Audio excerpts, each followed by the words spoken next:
Doon ka ba nung i-deliver?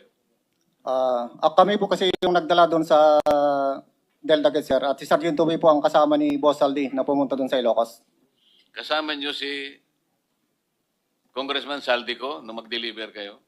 Kami po yung nagdala, sir, sa Delta Gate. Then sila Sergeant Tubay at saka ni Boss Saldi ang nagdala po doon sa Ilocos.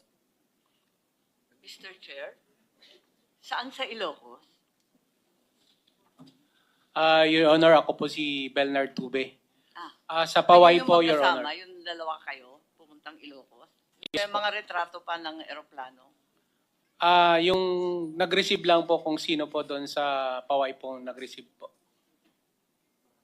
Alam niyo yung address o yung bahay, kahit barangay lamang? Your Honor, hindi po kasi gabi po kami dumating ni Kong Saldi doon sa area po. Pero kasama ko po si Kong Saldi. Alam niya po yung kung ano po yung exact address nun. Anong itsura? Naka-Yutariu, ma'am, nakatabi po ng lake. Yung lugar po. Tabi ng lake o tabi ng dagat? Kasi gabi po, either dagat or lake yun, ma'am. Basta tabing tubig, Yes po. may bayin. Yes po. Tapos saan kayo?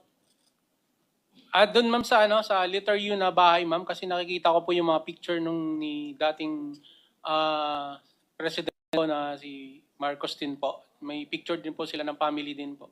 Then yung room po may mga, yung telepono po kasi may mga pangalan po ng mga anak niya at saka ni... So nakapasok pala kayo? Yes po. I see. Nakita ba ninyo yung kamag-anak nila o pamilya ng mga opisyal? Yung time na dumating po kami, Your Honor, is sila lang po. Nauna po si Kong Sandro, then next po si President, then si First Lady po yung dumating, nag-dinner po sila ni Kong Saldi. Andun pa rin kayo? Yes po. Kinamugahan na po kami bumalik po ng Maynila po. Kailan kayo nagpa-picture? Nakita ko may mga retrato pa kayo eh. Your Honor, natandaan ko 2022 pero di ko matandaan yung... Pero that was the same visit nung naghatid kayo ng Yes maleta. po, yes, Your Honor. Thank you.